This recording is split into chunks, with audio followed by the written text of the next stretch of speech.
Are we all met? I think everybody's here. One or two faces I don't know, but glad that you've come.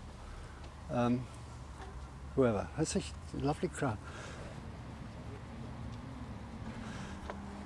Thank you all for coming, first of all, and to celebrate Elizabeth's memorial bench. First about the bench. It's made of oak, and the inspiration for its inscription comes from the first line of Shakespeare's sonnet, "Shall I compare thee to a summer's day?" which is a question. Put my glasses on, that helps. But as Elizabeth shone so much light into people's lives, I changed the "shall I" into "I shall," thus making a positive statement which is in keeping with her character, which I think you'll agree suits. Liz hails from Surrey, whereas I come from Hertfordshire. However, we met here in Redland in Chandos Road. And in 1966, married in Brighton, and we have lived here ever since. Living at 13 would seem to be our lucky number. Liz served on the committee of the Redland Cottam Amenity Society for several years as membership secretary. So it's very fitting that this bench should be installed on the green for the benefit of others. You all will hold your own special memories of Liz and the good times spent together. She gained a huge amount of joy from her friendships with each and every one of you. She was always pausing for a friendly chat with people passing by when she tended this flower border behind you. There's a picture of her doing just that.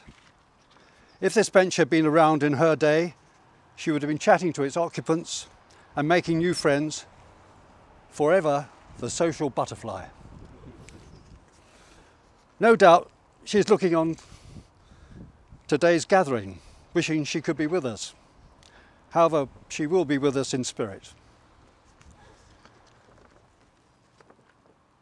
Liz taught me how to live and how to die. You cannot ask more of anyone than that. She was loving, caring, thoughtful, always understanding, and always forgiving. And to have had the fortune and the privilege of being her soulmate and living with her for those 44 years made her the centrepiece of my life and of Nicola and Richard. To end with, I should like to quote from her life story, which she compiled over the years. So here are her final thoughts, written during January 2013.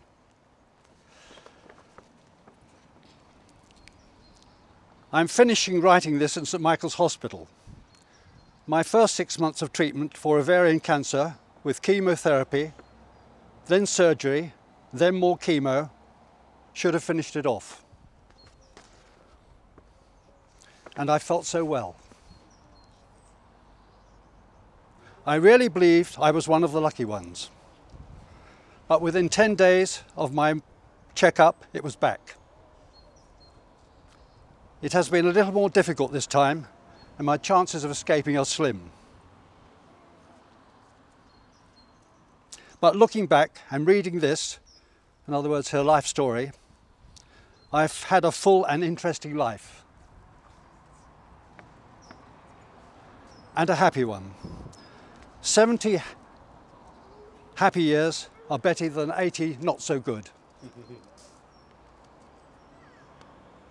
Up till now, I have been very energetic and have experienced wonderful health. So I have been blessed. We have 2 exceptional children. I don't know how it happened, but they are brighter, better looking, much more adventurous, and in their different ways, more successful than we have been. I'm so proud of you both. Now let us drink to the bench and to the memory of Liz. So to Liz, with all our love. And I'm going to spill a bit of this on here because there we are. Cheers. Cheers.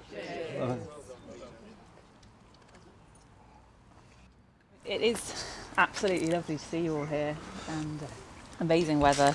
And I'm just going to say a few things. I didn't manage to say anything at the funeral, but now I feel like the time is right. The time is past. And I just want to let you know that Mum is with me every single day. As situations crop up in daily life, I hear her distinctive voice, as I'm sure you do, saying what she would have to say about everything. I can hear her laughter when something funny happens.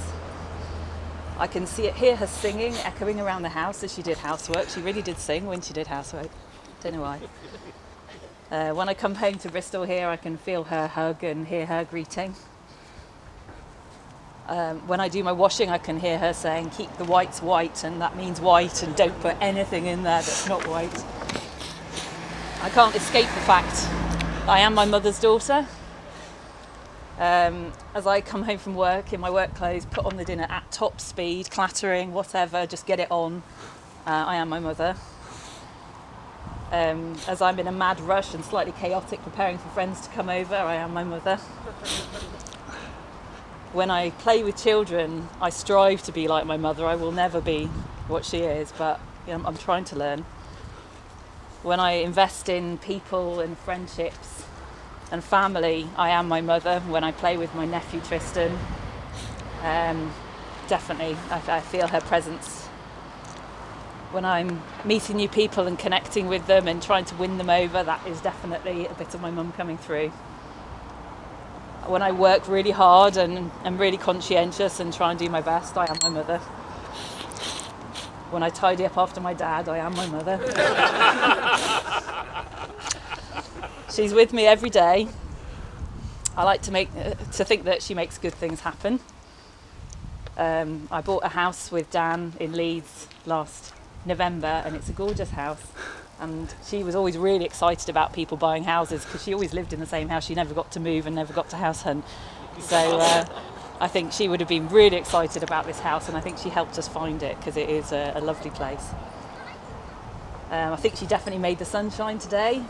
Whenever anything good happens, when everything works out, I think that's Mum. Hopefully she's going to be very much present when I have my baby in January. And she'll tell me what to do, and she'll make it a good sleeper. And finally, I'm going to share a little coincidence that's just happened, which is amazing. So I've organised a little baby moon, a little last-minute holiday at the end of September for me and Dan to go to Dubrovnik.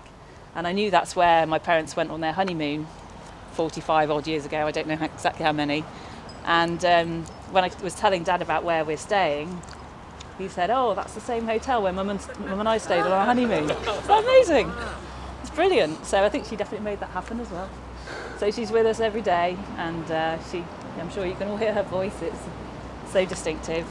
We miss her very much, but she's still here in many ways. So lovely to see you all. Please stay and enjoy some more bubbles, some more orange juice. There's coffee and tea inside and biscuits. It'd be lovely if you could just spend some time enjoying this sunny morning. We've got some photos of Mum inside in the lounge. There's also the option to hear some music that she recorded a few weeks on the piano, playing the piano a few weeks before she died. Anything else? That's it. That's about it. Yeah, so lovely to see you. Thank you for coming. Thank you. Lovely to see you all. Okay. I've wet the seat, as they say. I got to sit in it. Picture. Oh, picture on the bench. Good idea.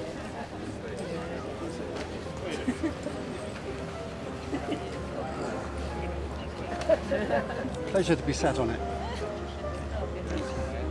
Is that planned?